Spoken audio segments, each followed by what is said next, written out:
r/rules horror. Posted by you/I want to effin' die. Do not come to the island.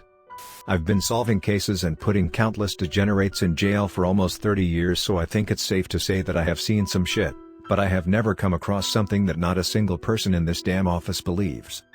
What's the matter, sir? The intern asked, intrigued. The detective raised his head and tossed him a journal, rubbing one of his eyes. Read it. It's everything you need to know if you want to proceed with handling this case. The intern opens the covers, which were barely holding the journal together, and begins reading. Entry 1. When I first found the website, I couldn't believe what I was seeing.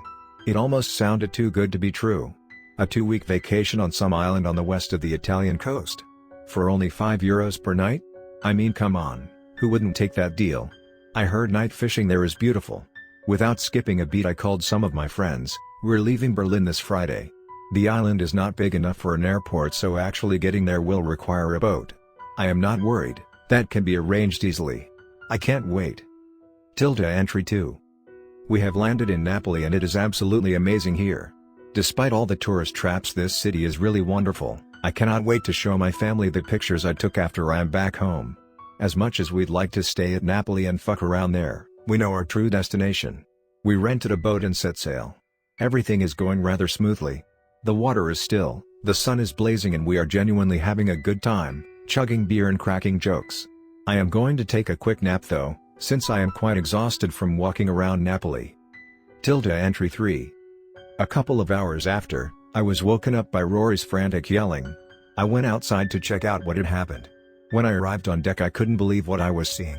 A thick mist had formed around the boat and some waves were forming. We had no idea what to do, we were completely lost. Our concerns were cut short when we saw it. The island. I felt a cold gust of wind creep across my spine as we were looking at it. The island was much larger than I thought, it looked almost ominous. Due to the thickness of the fog, we barely managed to dock. Luckily, the boat was still in one piece. We were greeted by an old man who was running the motel we were staying at. He somehow knew me by name even though I had never said it during our conversation. I had my doubts, but I had no time to think of it further as the man started explaining. Listen closely, as much as I would like to elaborate further on this, I simply cannot. I have some very important customers waiting for me at the motel. Getting permission to wait for you gentlemen here was difficult enough. They won't like it if I bring more people inside until our business is done, so I cannot take you with me right now. Stay here for as long as it takes until the mist clears, because I seriously doubt you know the terrain here, especially if things in front of you are barely visible. The quickest and safest way to the town is through the forest you see behind me. I will be waiting for you at the motel. However, it is not so simple. Even after the mist clears, I have some rules I'd like you to follow. Rule 1. Do not stray away from the trail marked by red ribbons. It is the only thing keeping you from getting lost in these godforsaken woods. Lots of dangerous animals inhabit them. Rule 2. I cannot stress this enough. If you see a black figure in the corner of your eye, do not let it know you saw it. Act like it is not there and keep walking. Rule 3. If you hear a high-pitched scream or mournful groaning behind you, start running. There's no telling to what will happen if you're not quick enough. And I doubt you want to find out. Rule 4. After you enter the town, do not make eye contact or speak to any of the residents you might see outside unless they decide to speak to you first. They hate being disturbed. Rule 5. If you need to do any shopping, do it quickly. Politely greet the cashier upon entry. This, again, is meant to be done without eye contact. I'll see you there. After the old man left, Stephen and Rory were really skeptical and thought the old man was pulling a prank on us. After about 30 minutes, the mist started to clear and we were good to go. While we were walking on the mentioned trail, Stephen and Rory were still joking about what the old man said. Their loud yapping attracted some unwanted visitors. 3 gray wolves jumped a few meters behind us and gave chase. We had no way of fighting the wolves, so we decided the best thing to do would be to fucking book it. After a few minutes of running, the wolves started to close in on us, and that's when we heard it. The most blood-curdling scream you could possibly think of. While the others were running, I couldn't help myself. I looked back and saw the other 2 wolves running away while one of them was dragged away by something. All that was left was some blood on the trail. After we got to the town, Rory and Stephen didn't dare to say another word. They now knew that this shit was for real. We got to the motel a few hours before sunset. The old man was waiting for us at the lobby. Entry 4. Rory started frantically asking the old man what the fuck we heard in those woods. The old man calmly replied that we don't need to worry. We are safe now. He told us to wait in the lobby while he got a room ready. While he was leaving the lobby he also added, "If I'm not back after the sun sets, head to your room immediately, lock the door and read the note I left you. Do everything the note says and everything will be fine." And that's what happened. He, indeed, wasn't back. We ran to the room immediately and locked the door. On one of the nightstands, there was a revolver loaded with 5 bullets, one of them shining with a bright red color. Next to the revolver was a note the old man mentioned. The note said the following. Rule 1, turn off any electronic device. No light, no sound. He will know. Rule 2, cover all reflective surfaces. The person you see in them after sunset is not you. He can see where you are through them if you leave them exposed.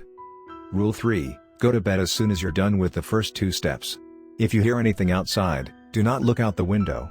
If curiosity does get the better of you, refer to Rule 6. Rule 4, if you hear breathing coming from the closet, do not acknowledge it. What comes after will not be pretty. Rule 5, if you hear thumping outside your room, be as quiet as possible. If he finds you, not even Christ himself can help you. Rule 6, if you end up breaking Rule 3 and see a girl looking at your window, shoot her immediately with the ruby bullet you were provided with. Make sure to do it quickly. If she manages to get away, pray heaven or hell will let you in. Make sure to shoot her in the heart. You only have 1 shot, so make it count. Rule 7, if a spike stabs through the door, run into the bathroom and use the remaining bullets on yourselves. They might stun him but they won't do any actual damage. Trust me, it is much better than what he will do to you. Good luck, gentlemen, I hope I'll see you again. Entry 5. We did as we were instructed and everything was fine at first. However, after the grandfather clock struck midnight we heard giggling and somebody singing a lullaby outside. Our other friend Daryl is a veteran soldier, so we all agreed to let him use the gun if shit hits the fan. Daryl took the revolver as he got near the window. He opened the curtains just enough to peek outside without being noticed by the average person. What he saw was a little girl, barefoot, her clothes ragged, smiling, looking straight at him. He wasted no time and fired the ruby bullet. It was a direct hit. The girl collapsed while black liquid started to pour out of her eyes and mouth. All of us were too scared to make the slightest sound and that's when we heard it. The thumping. Whatever he's got into the building. Daryl whispered to us to get into the bathroom while he looks through the keyhole to see what the fuck was hunting us. After he faced away from the keyhole he started shaking, a terrified look on his face. "We're not making it out of here alive," he started muttering, with the gun still in hand. I told him to get with the others while I take a look myself, because my curiosity was over the roof at this point. I put my eye against the keyhole and I saw nothing. Just pitch black. While I was heading back to the others I noticed that the note on the floor. There was another side. I got back to the others and began reading quietly.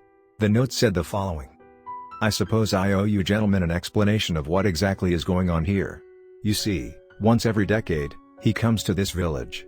We know just as much as you about his origins, all we know is that he lives in the mountains above our town and sometimes heads down to the forest to hunt. The red ribbons seem to scare him for some reason and that's what keeps him off the trail. The entity hunting you gentlemen can only be described as demonic. It is 8.5 feet tall and extremely flexible. One of its arms is a spike it uses for hunting. It has pitch black eyes." As I read that last sentence my heart dropped.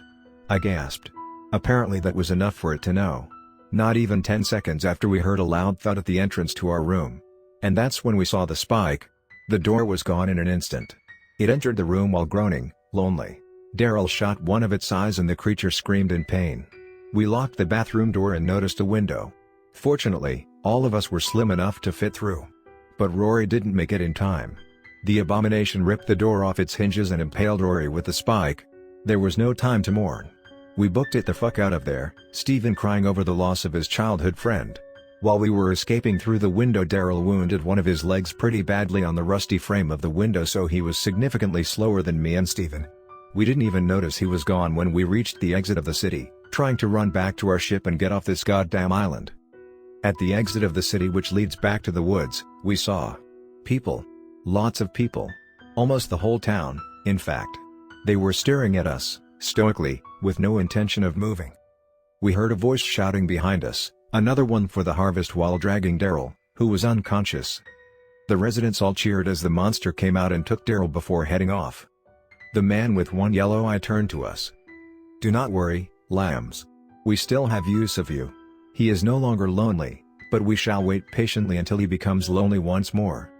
The last thing I heard was Stephen shouting slurs at the man and describing in rather incredible detail how he will grant him a swift death. That's when both of us were knocked out. Entry 6. We awoke inside a small cell. This place smells fucking horrible. Somehow, they haven't found this journal. Dumbasses. This is the place where we found the old man. He was badly beaten, almost dead. He couldn't speak, but I can tell he was sad about Rory and Daryl. In the week we have spent inside, I have learned that the man with the yellow eye goes by the name of the Harvester. He lures tourists into this town because he doesn't want the locals to get killed by the entity. The old man decided he had enough of innocent people dying, so he tried his best to help us. Needless to say, the Harvester didn't like that too much. I don't know what will happen to us now. Entry 7. I cannot remember how much time has passed. I lost track. Months? Years? I really don't fucking know anymore. All I know is that the entity has gotten lonely again. We are being taken up to the mountains to be consumed at sunrise. Stephen hasn't spoken a word since we were put in here. I can't tell if he still has his grip on sanity. And to be honest, I cannot blame him. We've been locked in here for God knows how long. This will be our last chance to escape. Entry 8. If you are reading this, I am probably dead. Shortly after my last entry, they tied our hands together and forced us out of the cell. This was it. Our last chance. As we were being taken up to the mountains, I looked at the sea below. There were a lot of sharp rocks down there, but it was worth the risk. Better than being consumed by that thing for sure. I looked at Stephen and he instantly knew what I was thinking. We jumped down, pulling the 2 guards with us. I barely made it to the shore where I am currently writing this, as I am slowly bleeding out after I hit myself on a rock. I have no idea where Stephen is or if he's still alive. If someone finds this journal, stay away from this island. Do whatever it takes to leave if you find yourself here. That's it? The intern asked. His boss stepped back into the office and said, "Yeah, that's why I'm going there to investigate. Can I please come with you?" The intern replied, "Nope, too dangerous."